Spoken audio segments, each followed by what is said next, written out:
Okay, hello, my name is Benatar. I am an architect, originally from Venezuela. I'm 51 years of age, and I am an architect.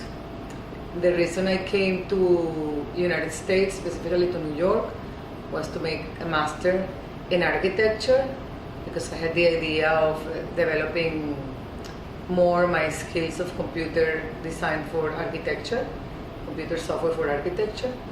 And when I came here, everything I knew, they were teaching the same I knew. So for me, it was a little disappointing, but I had to drop the class. I took one computer class, but I had to drop it because I already knew that.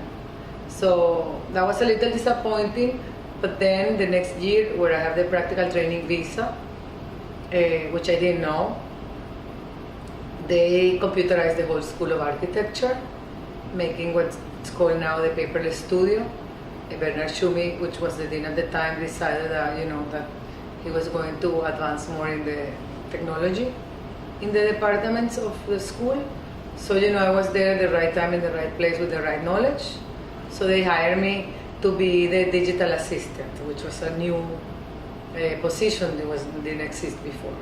So I was digital assistant for some time, and I did create the first web page that existed for the urban design department. I did it myself. I learned a little bit about HTML, and I was archiving the students' work. And then they hired me at Parsons School of Design to also create 2 digital courses, which I still teach. So I came 17 years ago, but I really never left. So it was basically it was almost an accident. Yeah. Can we say? Well, yeah. Maybe I wanted to stay, but I didn't want to really Go back. declare it as such, So the first year I stayed because I had this opportunity to teach in the university. Then the next year, they hired me at Parsons, which was another big opportunity, and the Columbia University was sponsoring my visa. Mm-hmm. And so I started working on my green card, and then I applied to my green card as an alien of extraordinary ability, and I got my green card.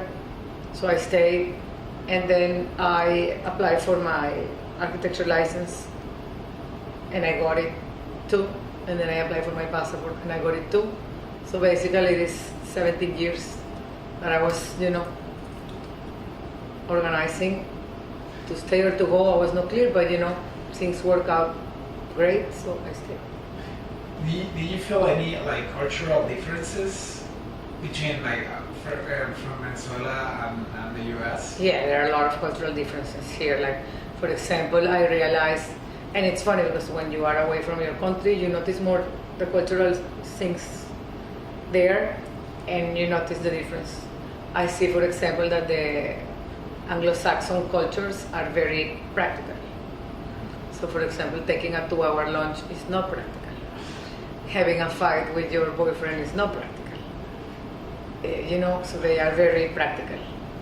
We are not practical. We take 2-hour, 3-hour, 6-hour lunch. We have fights with people just to ventilate what's frustrating you. This doesn't happen here. Like, people don't express their personal issues, for example, in work. They are very practical. Mm-hmm. I discovered that when my daughter, she came here when she was 7, and one day, I don't know how old she was, maybe 10 or 12. She asked me, like, "What's your point?" I'm like, "What?" My point. My point will come after I finish screaming at you, So I noticed this is a culture of the point, What is the point? If you don't have a point, you're out of the game. So it's very different. We behave differently, more emotional. Mm-hmm. Here is more practical and more intellectual, I would say. Apart from that, well, I see there is this image of the Latinos that we are all the same, like Venezuelan, Chilean, Argentinian, Spanish. We're all the same in the same bucket, which we are not, and Mexicans. There is a big Mexican population here that are, working people. Mm-hmm. And there is this vision that we are all the same, that all the immigrants are this Mexican population of working people. that they don't really have an education. They are very hard workers, you know. I have when I first came here, I had to do a project in my master's. It was an analysis of Gramercy Park. And I went to Gramercy Park. Everybody was telling me, don't do that because, you know, Gramercy Park is private. So you're not going to be able to do your project. And I said, well, don't worry. I have the surroundings. You have to my plan was to make a computer models of all the surrounding in the park and analyze it and see what the typologies and what buildings and materials and da. So I went there to the park first thing, and the guard was Dominican or something. In 3 minutes, I was in the park. So, you know, I was able to make my analysis from the park in to out and out to in, and you know, and then the result of my essay was how good it is to speak Spanish in this country. Because, you know, we own the city in the evening, you know what I mean? Everybody cleaning people, all the cleaning people, they are Mexicans, or, you know, South Americans, so they have access to all the important buildings, to all the government buildings, to art buildings, to, you know, banks, everywhere. So it's funny, you know, in my head, that's how I see it, that we have power. The thing is that I believe that we have not identified as such, therefore we cannot use it, but we do have power. Like, we have access to all the important buildings after 6 o'clock. So, I agree. So, you know, so I try to, you know, sometimes people make comments about the accent. At the beginning more, now it's more, so, you know, it's like exotic, you know,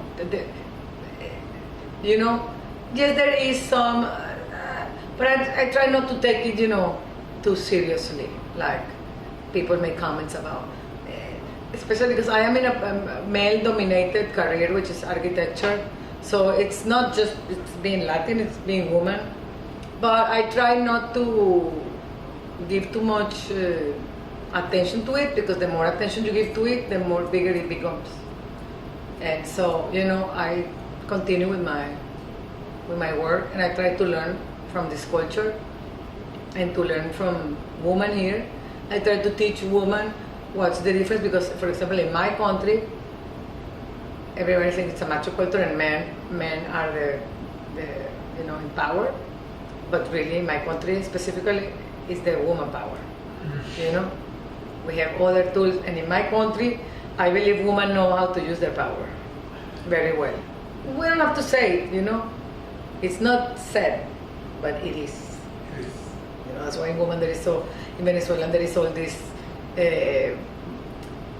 beautiful woman reputation, because, you know, there are many doors a beautiful woman can open.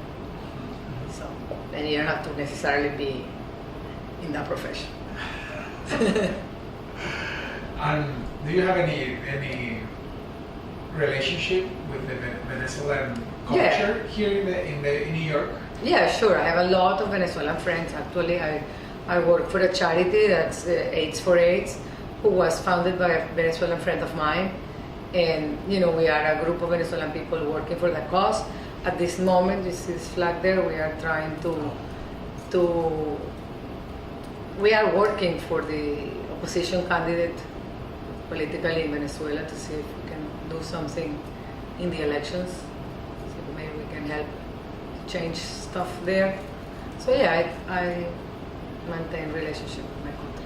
And do you still have people in Venezuela? Yeah, my parents and my cousins and my friends, my childhood friends are all there. I go 2 times a year or so. Have you ever thought in like going back?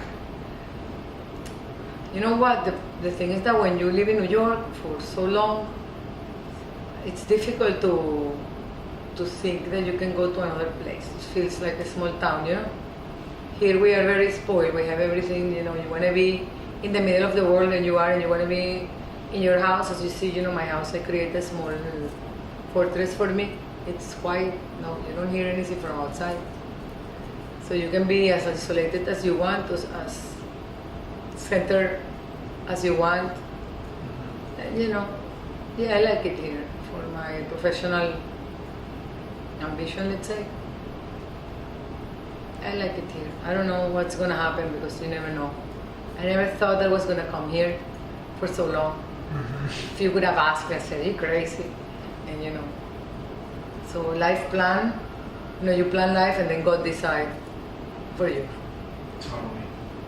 And which is your opinion about like the politics of immigration of this country, of the US? Well, here in this country there is a problem of the double discourse. It's very confusing. That's why when I'm not gonna be, that's why this happens here, like people shooting people, like children going to school shooting children, because it's a confusion. I think there is no clear. On one side, as I told you before, we are the people here that clean because a lot of people coming here, they have an education. Nobody wants to do those jobs. So immigration is positive in that sense. You have different layers of education for different types of work, which I don't see nothing wrong. Hopefully these people that come here and they don't have an education, they can earn enough money to send their children to school and to be more educated. So, but then in the other hand, there is this profiling they want to do now in Texas. I believe it's in Texas with this law that they can. So it's not clear. I'm not very much into politics. Politics is not an area that I really personally like because somebody has to do it. But I think that the best politics you can do is to be a good citizen, create as many works as possible. I work as much as possible with the Latin people because we understand each other, and because I like to help my people the same way they help me, and we kind of create a niche of. So this is like professional, yeah. I have the workers and then you try to like create this connection with the Latin community, and like also because you understand each other better. Yeah, and I also like and I like to help them as well. I am lucky and I have education and I came here and I'm in a good position. So let's say I go to the manicure. If there is a Latin girl, I choose her to do my manicure, for example. Yeah. So it's like there's like, for example, it's like as you say when there's like these differences between like the all the immigrants who came here to make all the jobs that are below, like during the night, in 9 hours, the jobs that are in 9 hours. Beside all the immigrants, like for example, you that came here and you get like a visa and a student visa, and like they value you, like how the system treat them. Do you think it's fair or it's unfair? Like in the way that some of them they cannot get into the country, or they have difficulty, they have to be illegal, and. Well, illegal, I mean, being illegal is not good. Even being with no papers is not good. For, when you are doing your green card, at a certain point, your status is kind of ambiguous. So you cannot leave, So that situation is bad because you're not free. Also, if you don't have a green card, you really cannot get the salary that you should get, So for both, for the immigrant who doesn't have papers, it's really bad. I know people, that they came here and they have not been able to leave because they don't have papers. And, they cannot go see their parents. They have to work illegally on their paid jobs. So but in the other hand, here some Americans feel that we are coming and take their jobs. I don't know, really, like. But it's a country of immigrants. Yeah, I know. This country is a country of immigrants. So I don't understand also this kind of discourse that they want to control immigration. What? All the Mexicans are coming here. For example, now I have a friend. She was telling to me, her son just graduated in Boston from I don't know, Harvard or one of these schools, and he is now doing his master's. And they have 1 year that they can do in the entrepreneurship school. They have this program, that they can come and they work. It's not really a job, but the school invite them to make a project as if how can they make it happen, their project. So this kid, well, it's not a kid, 20 something, the son of my friend, he has a really bright idea. But after the year end, he has to leave because he cannot have papers. So my friend was making a joke, saying, I'm encouraging to be illegal. Of course, it's not, he's not going to stay here illegal because, but you know what I mean? It's very hard for an educated person with the future to get papers as well. So it's really, for me, it was hard. And I did my papers when it was not that hard. I mean, I could do it. I sponsored myself, which, now it's harder after 9/11. It's more harder to get the papers. So I really don't know. I'm not an expert about the subject. I can talk about my own experience. So it took me years and it's a big process. You have to provide with all the documents. It's hard. I don't know what to tell you apart from that. It's not hard to be illegal. It's not easy to be illegal. And it's hard to get papers here when you just want to come and work. So I see it for other people. I don't have that experience. And my experience, thanks to God, everything went well. I can say, I didn't really have major problems. I have other friends that they were sponsored with the H-1 visa, and then, I don't know if it's one of the visas, and then after a certain time you have to leave. So you cannot stay here. So, if you want to stay in this country and you want to produce in this country, maybe it should be easier too. But I don't know because I don't make the rules and I'm not so familiar with the politics of immigration. So I know one time they put me in the little room with my daughter and it was very unpleasant. I was with a friend and I asked, are you together? And I said yes because we were, together in the plane and in the line. So something happened with my friend, I don't know, and they put us all, including me with my daughter, in the little room in the airport. And they have people with handcuffs, criminals, and me, my daughter there. I'm like, what are we doing here? Shut up, So, but I guess I don't know. And the rules. Why are you asking me this question? No, I'm asking you because this project is also related about the project wants to talk about this, about all the differences between cultures and how this is a country. One of the main reasons because the project is happening in New York is because I doubt there is other city in the world where all the different cultures and ethnicities are living together and how they cohabitate together in this island specifically. And I'm always interested in the opinion of an immigrant as their experience when they have to face the laws, the system of immigration of this country, which is a country that was made of immigrants. And well, but I was explaining to you, there is this double discourse. I didn't finish that. There is this thing about alcohol. Oh my God, alcohol! Wow, And one of the first consumer of alcohols in the world is America. Yeah. Same with drugs. Yeah. Same with sex. So there is this, puritanic and super liberal. Conservative liberal. So and then you see it in politics, even for the president now, it's just this liberal or Britannic, and it's not middle ground, and I guess people get confused. In New York is an exception, Yeah. Here, for example, what is urbanity? Urbanity is the more people living in peace in an urban setting. So you don't get into my business, I don't get into your business, we're all happy. That's why here in New York everybody is in their business, but it's a perfect situation where everybody lives happy, everybody goes to subway, everybody comes out of the subway. It's not like people hitting each other. It's kind of respect. People know how to respect the laws of urbanity. In New York, it's not. I don't know, in the border with Mexico, maybe. Yeah, no, I know. It's like here, it's This is a niche. An exception. special case, a total exception. Yeah.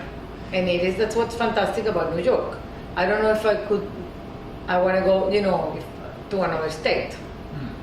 If I have, maybe I go to my country instead, Yeah, that's was like. So I like New York because it's New York. I wanted to ask Yeah. you. Yeah. Would you go?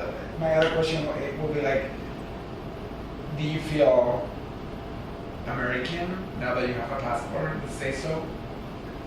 Well, I feel, in a way, I am American, so whether I feel or not, I am American. I have something, when I go, it's funny because when I go to my country, say, oh, you're so American, They think I'm American. So it's funny like this. I guess when you live enough in a place, you understand the culture and you try to behave accordingly, you know what I mean? So I don't feel American like a hot dog, maybe, but I am American, so, Yeah. you know. So you feel American and like what you. So I am American, it's We not what I consider- feel I am. Yeah. You know what I mean? It's not, I cannot be like, like somebody with hundreds of years in America, they have these roots here, Yeah. I don't have it. But I am American. Yeah. And when I tell people, they tell me, where are you from? I say, I'm American. And they say, they don't, say like, that's not possible. But I am American, Yeah. So that's also the contradiction because this country, as you say, is made out of immigrants. I'm one of those. Yeah. I am an American immigrant You with an accent. Yes. Yeah, well, I think now the last question I wanted to ask is if you can recommend me a plant, tree, or vegetable that is or native from your country of origin and is also possible to find it here in the US. Bueno, the flower of my country, like the flag, is the orchid. So, I guess you can find them here. I've seen them. So, and it's a beautiful flower. Yeah, it is. Okay.